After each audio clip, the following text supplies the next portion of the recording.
when we look around our surroundings, we see so many things, right? Some of them are made up of plastic, some are made up of wood, and some are made up of other materials. But largely, we can classify these materials into two groups, metals and non-metals. Hi guys, I hope you all are doing fine. Well, today we are going to start with Class 8 Science, NCERT Chapter 4, Materials, Metals and Non-Metals. So as I said earlier, when we look around us, we see so many things. और हर एक चीज जो है अलग अलग material से बनी हुई है, राइट? हम लार्जली इनको दो ग्रुप्स में डिवाइड कर सकते हैं, वो है मेटल्स और नॉन मेटल्स, ठीक है?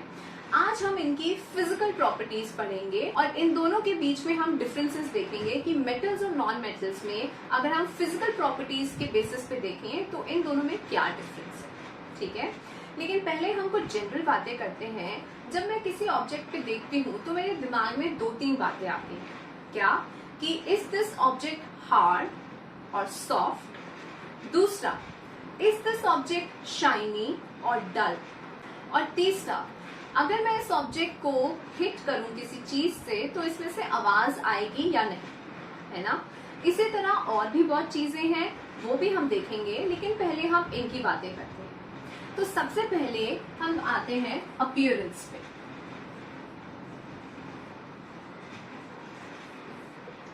तो अपीयरेंस में मैं दो चीजें देखती हूँ कि इज द मटेरियल शाइनी और डल, ठीक है? तो दो तीन एग्जांपल्स देते हैं। Let's take copper wire, aluminium utensils, iron nail, coal and sulphur. तो when I look at a copper wire, well जितने भी इलेक्ट्रिसिटी वायर्स होती हैं उन सब में कॉपर वायर यूज होता है, लेकिन इसका मतलब ये नहीं है कि कोई भी इलेक्ट्रिकल पॉइंट पे जाके आप वायर पुल करके वहां से चेक करो, क्योंकि वो एक एक्टिव इलेक्ट्रिकल पॉइंट है, वहां से करंट लग जाएगा, शॉक लग जाएगा, राइट? तो जो भी स्पेयर वायर होता है, हमारे घर में जनरली वायर्स पड़े होते हैं, स्पेयर वायर्स, कुछ काम होता है तो छोटे मोटे पीसेस वायर के बच जाते हैं जिनको हम रख लेते हैं। तो उसमें आप देख सकते हो जो ऊपर की प्लास्टिक की कवरिंग है, उसके अगर आप उसको पील करोगे उसके अंदर आपको दिखेंगे कॉपर के वायर्स। तो when you look at the copper wires, what is their appearance? उनकी अपीयरेंस शाइनी है, क्या वो शाइन कर रहे हैं, या फिर डल है? तो यू विल सी कि उनकी जो अपीयरेंस होती है वो होती है शाइनी। इसी तरह आपके किचन में जो यूटेंसिल्स हैं, जो एल्यूमिनियम यूटेंसिल्स हैं, बहुत लोग कॉपर यूटेंसिल्स भी यूज करते हैं, तो ये जो यूटेंसिल्स हैं इनकी अपीयरेंस कैसी है? इज इट शाइनी और dull? Again they are shiny. Iron nail, iron nail भी हम लोगों के घर में होती है। आयरन नेल बहुत चीजों के लिए काम आती है, तो ये हमारे पास मिल जाती है, राइट? लेकिन आयरन नेल को अगर हम देखें तो it might look dull to you, लेकिन अगर आप उसको थोड़ा सा धो के देखोगे, स्क्रब करके देखोगे, तो अंदर से जो लेयर निकलेगी, फ्रेश लेयर ऑफ आयरन, वो कैसी है? शाइनी है या डल है? दैट इज शाइनी, है ना? आयरन नेल को हमें वॉश क्यों करना पड़ेगा? क्योंकि आयरन क्या हो जाता है? रस्ट हो जाता है, इसलिए जो उसके ऊपर की लेयर होती है वो थोड़ी डल हो जाती है, लेकिन आयरन इटसेल्फ इज शाइनी। अब हम कोल देखते हैं। तो वो कोल के ब्लॉक्स जब आप देखोगे तो वो शाइनी है कि डल है? आप देखोगे कि they are not shiny. If you throw light at them, वो रिफ्लेक्ट नहीं करते हैं, वो शाइन नहीं करते हैं, वो डल होते हैं। सो कोल इज डल। ऐसे ही सल्फर, सल्फर जो होता है ये भी डल होता है इन अपीयरेंस, ठीक है? So based on this information I can say कि ये जो ऊपर के आइटम्स हैं और जो नीचे हैं मेरे पास मटेरियल्स, ऊपर वाले मटेरियल्स शाइनी हैं और नीचे वाले डल हैं, राइट? ऊपर जितने भी मटेरियल्स हैं, copper, aluminium, iron, they all are metals, और नीचे जो है coal and sulphur, they are dull in appearance and they are non metals, ठीक है। तो लार्जली हम कह सकते हैं कि जो मेटल्स होते हैं वो शाइनी होते हैं अपीयरेंस में, और जो नॉन मेटल्स होते हैं वो डल होते हैं अपीयरेंस में। अब नेक्स्ट कैरेक्टरिस्टिक देखते हैं कि उनकी सरफेस कैसी है। How is the surface to touch, is it hard और इज इट सॉफ्ट। तो यहाँ पे मैं कॉपर लूंगी, तो जो कॉपर मेटल होता है, कॉपर का आपको यूटेंसिल ले सकते हो, तो वो जो होता है हार्ड होती है उसकी सरफेस या सॉफ्ट होती है। सो copper is hard, right. Aluminium, जो एल्यूमिनियम यूटेंसिल्स होते हैं ये भी हार्ड होते हैं। अगर हम यूटेंसिल्स का एग्जांपल ना भी लें, सिर्फ एल्यूमिनियम को कंसिडर करें एज अ मेटल, तो aluminium metal is also hard, right. Iron तो सबको पता ही है, बहुत स्ट्रांग होता है, बहुत हार्ड होता है। कोल, कोल हार्ड होता है कि सॉफ्ट होता है। कोल जो होता है, कोल भी टच करने में तो हार्ड होता है, राइट। लेकिन जो सल्फर है, सल्फर इज सॉफ्ट, राइट, ठीक है। तो यहाँ पे भी हम देख सकते हैं कि जो मेटल्स होते हैं they are generally hard and non metals are not necessarily hard. अब वापस हम आ जाते हैं कॉपर वायर पे। अगर मैं कॉपर वायर को हैमर से बीट करूं, I hit it hard with the hammer several times, तो क्या कॉपर वायर अपनी शेप चेंज कर लेगा and it will it turn into a sheet. अगर मैं कॉपर वायर की जगह आयरन नेल लेती हूँ, तो क्या आयरन नेल चेंज करेगा अपनी shape and it will turn into a sheet. और बहुत एग्जांपल्स हैं जहाँ पे मेटल्स जो हैं they can be drawn into very thin sheets like aluminium sheets which is widely used in households, like aluminium foils which is widely used for food packaging, right। इसके अलावा silver foils, silver foils जो कि हमारी sweets के लिए use होती है, sweets के ऊपर जो लेयर लगती है सिल्वर की, that is the silver foil. और ये कैसे बनती है, सिल्वर मेटल को हम कंटिन्यूसली हिट करते हैं, obviously with the help of machines in this case, to draw it into a very thin sheet, ठीक है। इसी तरह हमारे पास गोल्ड शीट्स भी आती हैं जो कि बहुत डिफरेंट डिफरेंट पर्पसेस के लिए यूज होती हैं, राइट। तो ये जो प्रॉपर्टी है ये सिर्फ मेटल्स में हमें दिखती है।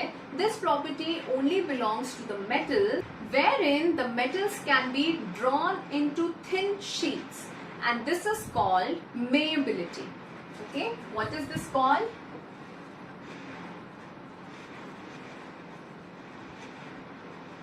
Malleability, ठीक है। इसमें हम क्या करते हैं, हम मेटल्स को शीट्स में ड्रॉ कर सकते हैं। The property of metals by which they can be drawn into sheets, ठीक है। अब कॉपर वायर तो देखा ही आपने कि हम कॉपर मेटल को वायर में टर्न कर सकते हैं। इसी तरह सिल्वर वायर्स भी यूज होते हैं। आयरन मेटल से हम नेल्स बनाते हैं, राइट। तो ये जो प्रॉपर्टी है मेटल्स की, जहां पे they can be drawn into wires, long and thin wires, that is called ductility. Duct, एक तरह से डक्ट बन जाता है उनका, तो इस प्रॉपर्टी को हम कहते हैं डक्टिबिलिटी। जहां पे जो मेटल्स होते हैं they can be drawn into wires, ठीक है। तो ये दोनों जो प्रॉपर्टी होती है, malleability and ductility, is seen only in metals, ठीक है। तो अभी तक हमने चार बेसिस पे, तो अभी तक हमने चार कैरेक्टरिस्टिक्स पे मेटल्स और नॉन मेटल्स को डिफरेंशिएट किया है, अपीयरेंस, हार्डनेस, डक्टिबिलिटी एंड मेलेबिलिटी, ठीक है। अब इस लॉकडाउन में तो सबका ही किचन में बहुत चक्कर लगे होंगे मम्मी पापा की हेल्प करने में, राइट। तो किचन में जब आप लोग काम कर रहे होते हो तो कभी नोट किया है किसी यूटेंसिल का अगर हैंडल टूटा हुआ है तो क्या हम उसको सीधा गैस पे से उठा सकते हैं? हाथ जल जाएगा। नहीं ना, हाथ थोड़ी ना जलाना है मुझे। लेकिन ऐसा क्यों है कि हैंडल के साथ तो उठा सकते हैं और हैंडल के बिना नहीं उठा सकते? हैंडल किस मटेरियल से बने होते हैं? क्या हैंडल सेम मटेरियल से बना होता है जिससे आपका यूटेंसिल बना हुआ है, या कोई और मटेरियल से बना हुआ है? देख के आओ। हैंडल्स बने होते हैं या तो वुड के या तो प्लास्टिक के, है ना। किसी किसी यूटेंसिल्स में वुडन हैंडल्स होते हैं, किसी यूटेंसिल्स में प्लास्टिक हैंडल्स होते हैं। तो ऐसा क्यों होता है? क्योंकि wood and plastic are poor conductors of heat, है ना। जो वुड है और जो प्लास्टिक है वो हीट को पास करने नहीं देती, they do not conduct the heat, right. तो इस वजह से जो यूटेंसिल्स के हैंडल्स होते हैं वो या तो वुडन होते हैं या तो प्लास्टिक के होते हैं, ताकि जब हम किसी भी गैस पे रखे हुए यूटेंसिल को उठाएं तो हमारा हाथ ना जले। ऐसे ही जो हम स्पैचुलास यूज करते हैं किचन में, जो हम करछी यूज करते हैं किचन में कुछ बनाने के लिए, उनका हैंडल कैसा होता है, उनके हैंडल्स भी या तो वुडन होते हैं या प्लास्टिक होते हैं, राइट। आजकल हम किचन में वुडन स्पैचुलास भी यूज करते हैं, है ना।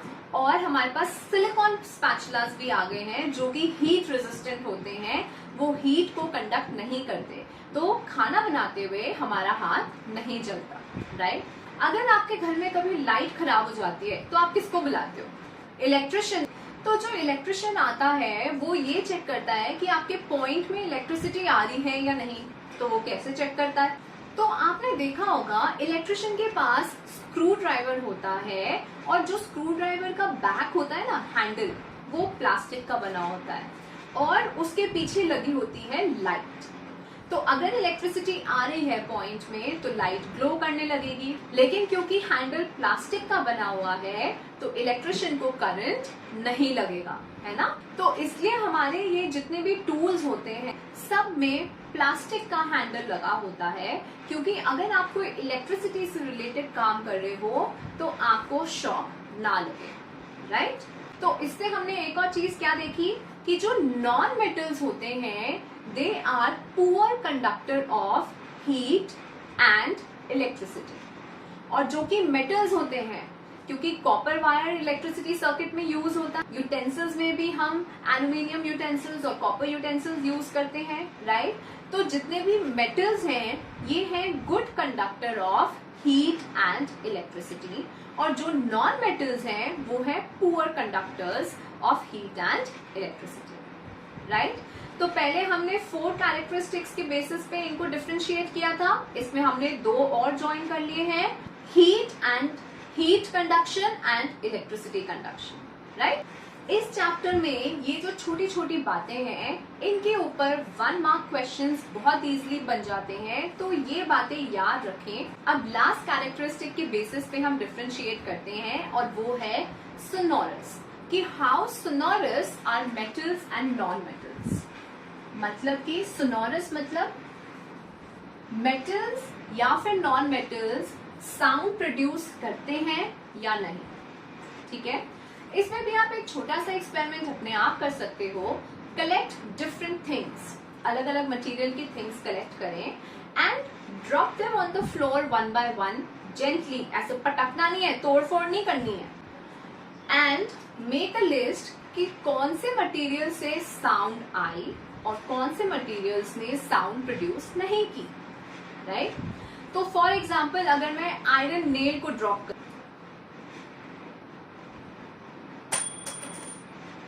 आवाज आई। अगर मैं कोई कॉइन को ड्रॉप करूं,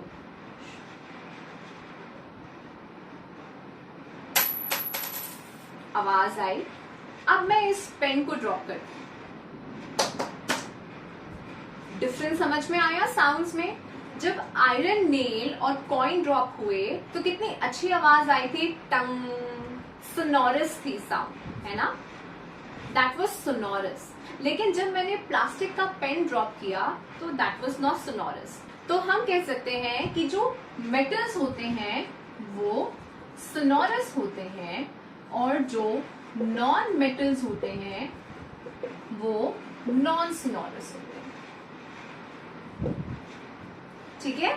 तो मेटल्स कैसी साउंड प्रोड्यूस करते हैं? They produce a ringing sound and non metals do not produce such sound, ठीक है। एक और बात जो हमारे एनालिटिक्स टीम से सामने आई है वो ये है कि जो हमारा सब्सक्राइबर बेस है, जो लोग हमारे वीडियोस देख रहे हैं 80% of them have not subscribe to our channel. So this is, तो ऐसा क्यों भाई? प्लीज सब्सक्राइब कीजिए। सब्सक्राइब करने से आपके पास नोटिफिकेशन आएगा तो you will not miss any video.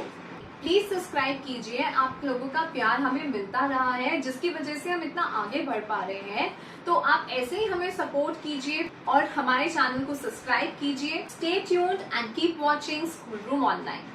This is for today, and if you like the video, do share the video, subscribe the channel and comment on the video. Give it a big thumbs up. See you next time.